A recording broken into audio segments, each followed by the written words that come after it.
sort of naturalistic or parkland potentially, and where your landscape is made up of open land and covered land and water, or it could be just something as simple as sort of alley cropping or tree rows basically.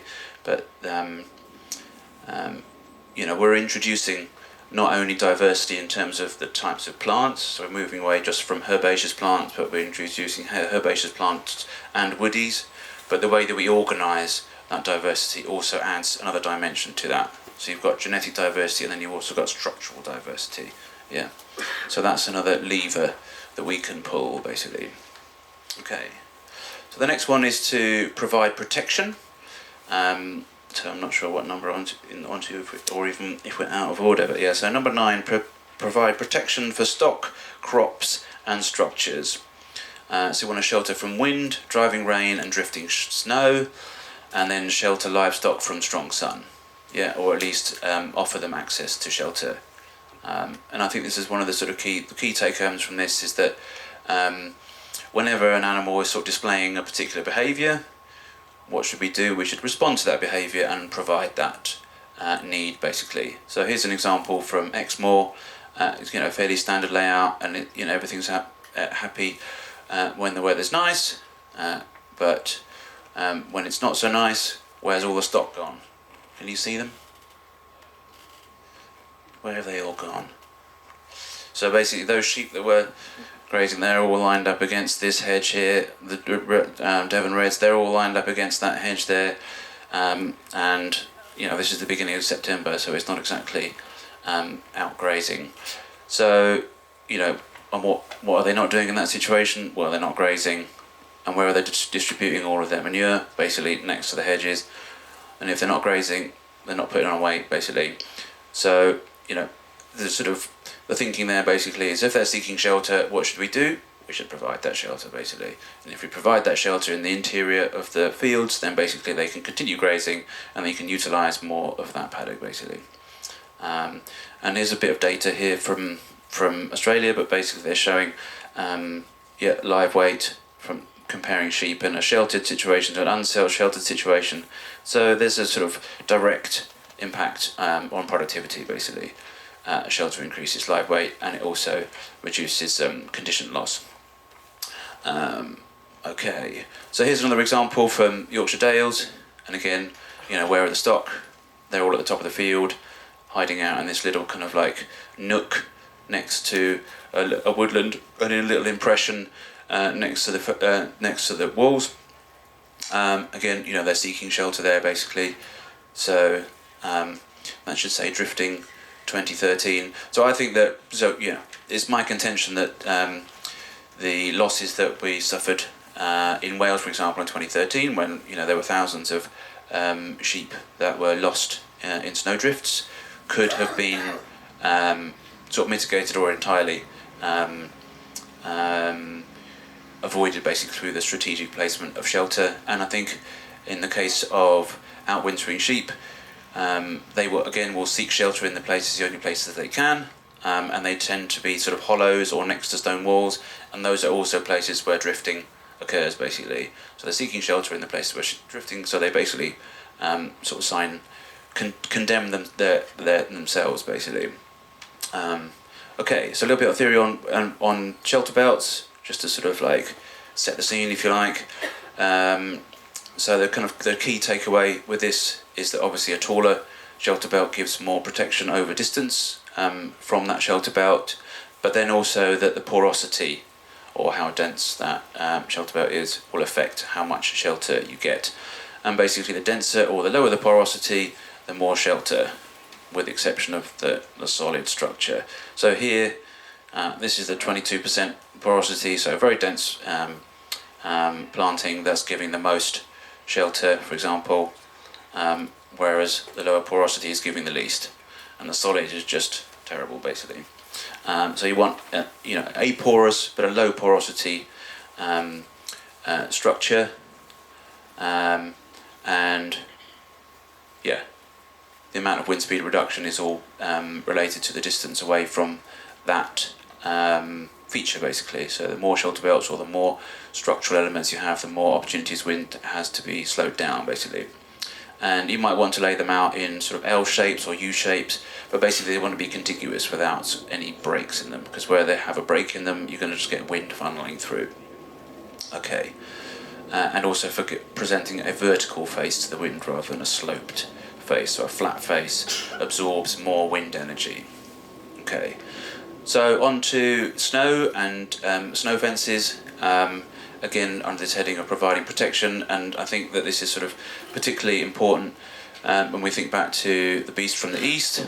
And basically the take-homes here are that drifting occurs on the leeward side of a porous structure and on the windward side of a solid structure, which is why basically your barns and other kind of like structures basically have massive drifts built up in front of them, and that becomes a problem. And also then it tends to be that you might have like a sort of, let's say, a double hedge along an access way, for example, the access tracks. So that's another prime area for drifting to occur. The two places we don't want it basically. We don't want our access tracks places for drifting, and we don't want our structures also areas for drifting basically. So we can basically control drifting. We can basically put up porous structures that can be living, or they can be just like fences, like porous fences, and the drifts will basically build up behind them. So this is an example here. The wind's coming in this direction, so we're able to store the drifted snow here, and before allowing it to collect on the highway in this case. And the most important thing to remember in this case is that snow in drifts isn't actually snow, it's actually ice. It's ice that's been dragged along the ground basically, sort of translocated by winds. So it's not sort of blown in from like blizzards, it's basically been sort of towed along the ground, and then it moves until it hits something that then slows it down. So when the wind speed reduces, it no longer can basically move this ice anymore. So when you're thinking about it, you want to see lots, millions of tiny sort of ice crystals being dragged along the ground and then sort of collecting. Okay. So when we're looking at shelter belt design, we want to be placing it sort of 90 degrees to the wind if possible, and then not allowing kind of sort of openings and gateways to allow funneling to occur. So the first thing is to identify where the prevailing winds are and the winter winds are, for example, and then potentially using existing field boundaries that can then arrest that wind. Okay. So here's some examples from Wales, for example, and yeah, I guess the sort of take home is, here is a happy oak tree and here's a very unhappy oak tree.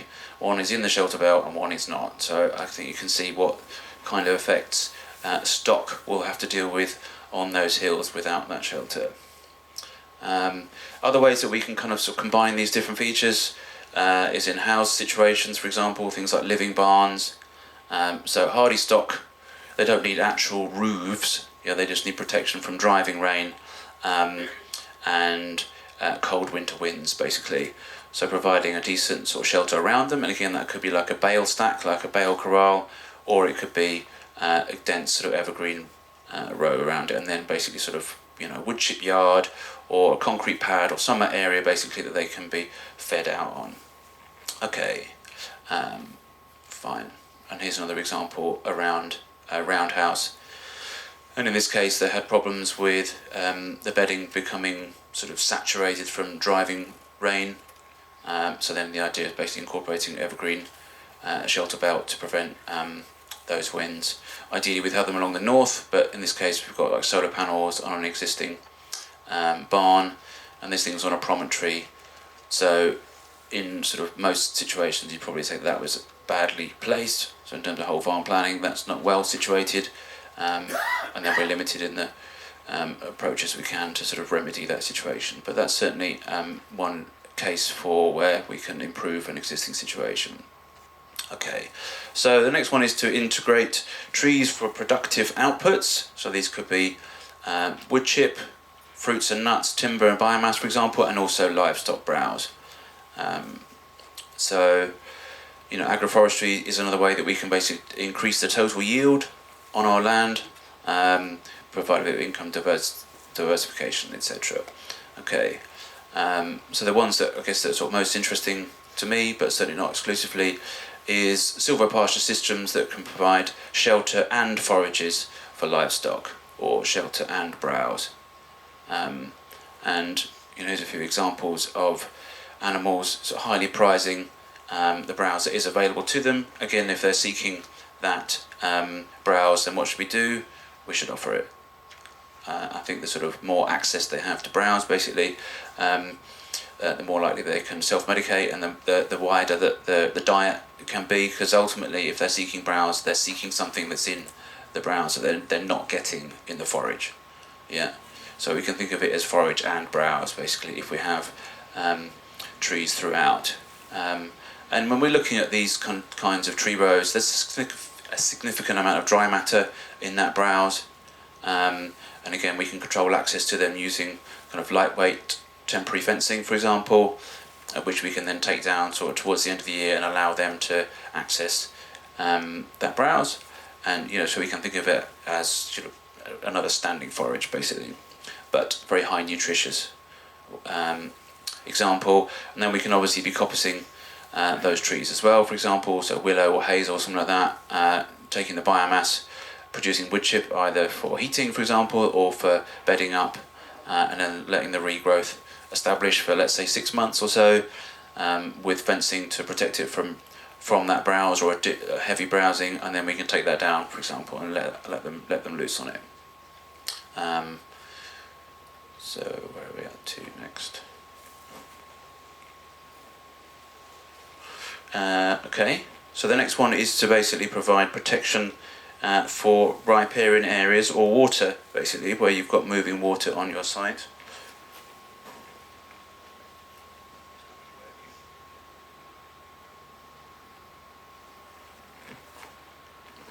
Slight technical hitch. So anyway, the next is to identify where we have sort of streams, stream banks, and other sort of moving water on the site, and we want to protect those areas. So where are we at? I think we need to go back a few. So some examples here, and so we've got the two examples on the left. We've got no restriction to access to the stream banks, and on this side we've got some protection, basically.